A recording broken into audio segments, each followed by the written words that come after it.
आणि आत्ता चंद्रभागेच्या पात्रामध्ये पाणी येऊन पोहोचलं.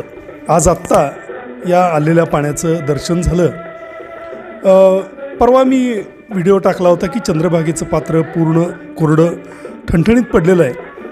त्यावर आमचे मित्र जे पाटबंधारे खात्यामध्ये कार्यरत होते, आता निवृत्त आहेत, श्रीयुत बनसोडे साहेब यांनी सांगितलं होतं की उजनी धरणातून 6000 क्युसेक्स पाणी 10 तारखेला सोडण्यात आलेलं आहे आणि ते लवकरच चंद्रभागेच्या पात्रामध्ये येऊन पोचेल.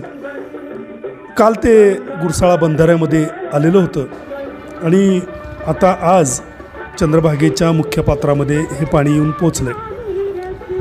अशा उन्हाच्या आणि एकंदरच पाणी टंचाईच्या दिवसामध्ये चंद्रभागेमध्ये पाणी बघितलं की मन आनंदून जातं.